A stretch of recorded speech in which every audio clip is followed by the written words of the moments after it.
ఎందుకని? ఎందుకంటే నిన్న జరిగింది తెలిసింది కదా, మీకు తెలుసు కదా, నిన్న జరిగిన గొడవ తెలుసు కదా. వాళ్ళు వైఎస్ఆర్సీపీలు చేసిన నానా హంగామా, ఇంకా దాని గురించి ఓటు వేస్తాడు. అందుట్లో ఈ గడ్డ మీద జరిగింది. ఈ గడ్డ మీద మైనర్ పిల్లల్ని తీసుకెళ్ళి నానా హింసలు పెట్టారు. ఇంకా ఎలాగే వేస్తారు ఓటు? ఇప్పుడు ఇక్కడ స్థానికంగా 2,000 చిల్లర ఓటు ఉంది. ఈ 2,000 మంది కూడా ఇంకా వాడికి ఓటు వేస్తారా? ఎల్లంపల్లి గడికి ఎవడు వేయడు. అసలు లోపలికి ఎంట్రన్స్ కూడా లేదు వాడికి. సార్ ఎంపీగా ఎవరు వస్తారు?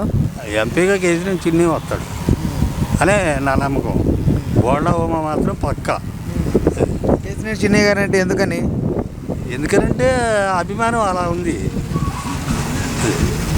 మంచి వ్యక్తి లేకపోతే పార్టీని చూసారు? వ్యక్తిగతంగా పార్టీ కాదు, నేను పక్కా కాంగ్రెస్, పక్కా వైఎస్ఆర్సీపీ. ఇవన్నీ ఎందుకు చెప్పాల్సి వచ్చింది?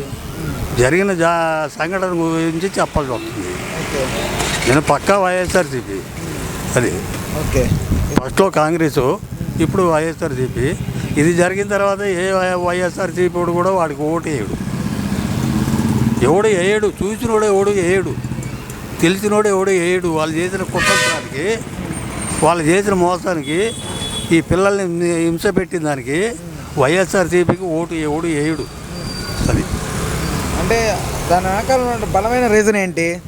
బలమైన రీజన్ ఏముంది? ఎల్లంపల్లి సీనే బలమైన రీజను. వాడు ఓడిపోతాడనే ఈ పని చేశాడు. ఇంకా దానికి బలమైన రీజన్ ఏముంది? అతను ఓడిపోతాడనే ఈ పని చేశాడు, లేకపోతే ఈ పని చేసుకోడు. ఓటు ఉంది, శాలిట్ ఓటు ఉంది, వైఎస్ఆర్సీపీ శాలిట్ ఓటు కూడా ఉంది కానీ అతను చేసిన పనికి ఎవడు వేయడు ఈసారి. అది ఏదో కొద్ది గొప్ప 10% వేస్తారేమో కానీ 99% వేయరు ఓటు. అది ఈసారి ఖచ్చితంగా వైసీపీ వస్తుంది అనుకుంటున్నారా? గవర్నమెంట్ మాత్రం టీడీపీ చేస్తుంది. ఎందుకంటే వీళ్ళు చేసే మోసాలన్నీ ప్రజలకు తెలిసిపోయినాయి. అందుట్లో నిన్న జరిగిన దానికి ఆంధ్రప్రదేశ్ మొత్తం తెలిసిపోయింది. ఆంధ్రప్రదేశ్ ఒడ్డరి కమిటీ మొత్తం ఏకమైపోయింది. ఈ ఒడ్డరి కమిటీ కాదు, మిగతా బీసీ వాళ్ళు కూడా ఏకం అవుతారు. వైఎస్ఆర్సీపీకి ఇంకా ఓటు ఎవడు వేయడు.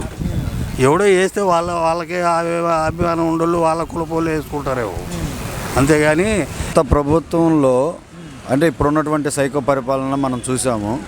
అంతకుముందు నారా చంద్రబాబు నాయుడు గారి హయాంలో బోండా ఉమా గారు సెంట్రల్ నియోజకవర్గంగా ఉన్నటువంటి పసిగుడ్డుని 500 కోట్ల రూపాయలతో ఈ మొత్తాన్ని, సెంట్రల్ నియోజకవర్గాన్ని మొత్తాన్ని అభివృద్ధి చేసినటువంటి ఘనత, చరిత్ర కేవలం ఒక బోండా ఉమా గారిదే. సింగనగర్ ప్రాంతంలో ఇక్కడి నుంచి ఇక్కడికి మన సెంటర్లో గాంధీనగర్ రావాలన్నా, బయటికి రావాలన్నా కానీ బడుగు బలహీన వర్గాలు ఎక్కువగా ఉండేటటువంటి ఏరియా, లేబర్ ఎక్కువ ఉండేటటువంటి ఏరియా, పనులు చేసుకునేటువంటి వాళ్ళు ఎక్కువ ఉండే ఏరియా. సింగనగర్ ఫ్లైఓవర్ వల్ల అనేక రకాల ఇబ్బందులు పడి మనం చూసాం. దాదాపు బస్సులు కూడా యాక్సిడెంట్లు అయిన పరిస్థితి, లేకపోతే అక్కడ చనిపోయిన పరిస్థితి కూడా చూసాం. ఆ ఆవేదనకి చలించిపోయి బోండా ఉమా గారు పిలిపించి మాట్లాడి దాన్ని ఆర్యూబీఏ ప్రపోజల్ పెట్టి ఈ రోజున రైల్వే అండర్ బ్రిడ్జ్ ఏర్పాటు చేయడం వల్ల ఎంతోమంది ట్రాఫిక్కి ఇబ్బంది లేకుండా సకాలంలో వాళ్ళ పనులకి, వాళ్ళ వ్యాపారాలకి, వాళ్ళ వృత్తులకి బయటకు రావుతున్నారంటే అది కేవలం అభివృద్ధి చంద్రబాబు నాయుడు గారు, బోండా ఉమా గారు చేసినటువంటి మార్పు. దాన్ని ఎవరు చెరపలేరు. అలాగే సింగనగర్ పరిసర ప్రాంతాల్లో ఎక్సెల్ ప్లాంట్ వల్ల దోమల బారిన పడి దాదాపు అక్కడ ఉన్నటువంటి 75,000 నుంచి 1,00,000 మంది జనాలు అనేక రకాల టైఫాయిడ్ జ్వరాలతో కానీ మిగతా జ్వరాలతో కానీ ఇబ్బంది పడుతూ ఉంటే సాక్షాత్తు నారా చంద్రబాబు నాయుడు గారు ముఖ్యమంత్రిని ఆ రోజు ఆ చెత్తలో నడిపించి ప్రజలకు ఆ సమస్యని వివరించినటువంటి వ్యక్తి, ప్రజల కష్టాలు తెలిసినటువంటి వ్యక్తి బోండా ఉమా గారు. దాన్ని ఎంతో చాకచక్యంగా, ధైర్యంగా పై అధిష్టానాన్ని తీసుకెళ్ళి దాన్ని సాల్వ్ చేసిన వ్యక్తి బోండా ఉమా గారు. ఇలాంటి అభివృద్ధి కార్యక్రమాలు ఎన్నో చేశారు కాబట్టి ఖచ్చితంగా ప్రజలందరూ కూడా ఆయనే అనుకుంటారు. మీరు చూసినట్లయితే 150 సీట్లు వచ్చి అంత వేవ్ ఉన్నా కానీ కేవలం ఇక్కడ 25 ఓట్లతో మాత్రమే ఇచ్చేశారు. అంత ప్రజాదరణ ఉంది బోండా ఉమా గారికి. బోండా ఉమా గారిని సెంట్రల్ నియోజకవర్గ ప్రజలు మొత్తం కూడా కన్న బిడ్డలాగా మార్పు కోరుతున్నాం మేము కూడా. అది అంటే చంద్రబాబుని చూసా లేకపోతే లోకల్ లీడర్ని చూసా? చంద్రబాబుని చూసి బోండా ఉమా గారికి వేస్తున్నారు అయితే ఓటు. తెలిసినోడు, అనుభవస్తుడు, పెద్దోడు, అనుభవం ఉన్నోడు, దేశంలో కన్నా మేధావి శక్తి ఎక్కువ, అనుభవం ఎక్కువ, అందరు తెలిసిన వాళ్ళు. అందుకని చంద్రబాబు నాయుడు. ఈసారి ఎవరు వస్తారు విజయవాడ సెంటర్లో? విజయవాడ సెంటర్లో బోండా ఉమా పక్క టీడీపీ నుంచి. వెల్లంపల్లి కొత్తగా వచ్చాడు ఆయన, అక్కడ నుంచి కాదంటే ఇక్కడికి వచ్చాడు. ఆయన నమ్మే పరిస్థితి లేదు జనాలు. ఓకే. ఎంపీగా ఎవరు వస్తారనుకుంటున్నారు? ఎంపీగా ఇప్పుడు ఆయన వైసీపీలో గెలిపాడు కదా టీడీపీ నుంచి. చిన్ని గారు ఇప్పుడు కొంచెం యాక్టివ్గా చేస్తున్నారు. చిన్ని గారు వస్తారని. బెల్లం ఇప్పుడు ఆయన ఎవరినో తీసేసి బెల్లం మళ్ళీ ఆయన ఎక్కిచ్చారంటే ఆయన దగ్గరికి వెళ్ళాము. ఉండా ఫోన్ కూడా బాగొట్టుకొని వచ్చాము మేము. మేము ఇప్పటికప్పుడు కష్టపడుకొని తింటాము, లేకపోతే లేదు. ఎవరికి తెలీదు, బిల్డింగ్లు మొత్తం తెలుసు. ఎన్నిసార్లు తిరిగాము, మరి ఏది పట్టించుకున్నప్పుడు మేము దేనికి దేని వల్ల చనిపోయారు ఆయన ఆవిడ? దేని వల్ల అంటే ఇంట్లో ఇది వల్లే మొగుడు చేసుకున్న వాడు సరిలేక కేసు పెట్టాము కదా. సంవత్సరానికి వచ్చి చచ్చిపోయిన 3 నెలలకు వచ్చి కోర్టుకి రమ్మంటే ఎట్టొస్తాం, చచ్చిపోయా కోర్టుకి ఎట్టొస్తాం. మాకు ఇందులో కూడా మేలు జరగలేదు. మీడియా అలాంటిది హెల్ప్ ఇవ్వలేదా? ఇవ్వలా. దేంట్లో కూడా మాకు ఏమీ హెల్ప్ రాలేదయ్యా. రూపాయి పిల్లలు 3 ఉన్నారు. రూపాయి పలంగా కూడా మాకు ఏది జరగల, న్యాయం జరగల అసలు.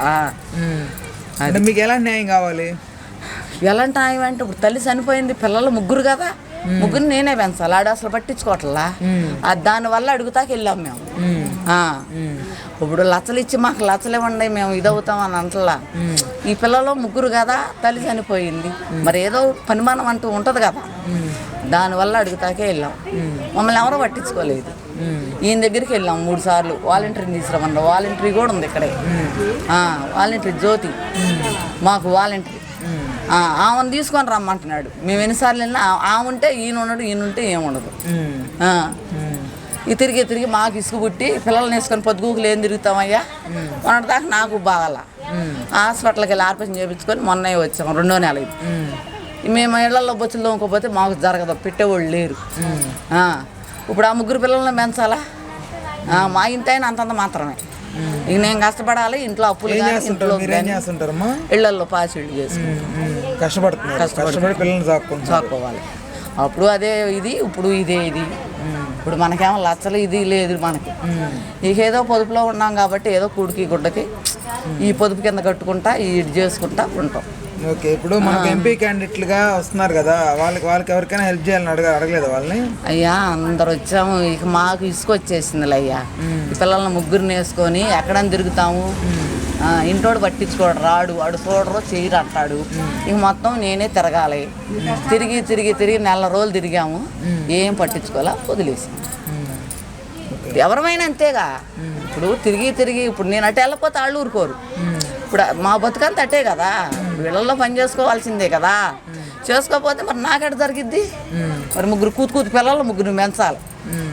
సరే, ఈసారి ఏ ప్రభుత్వం వస్తే మేలు జరుగుతుంది? ఏమో నాకు మాత్రం చంద్రబాబు నాయుడు వస్తేనే మేలు.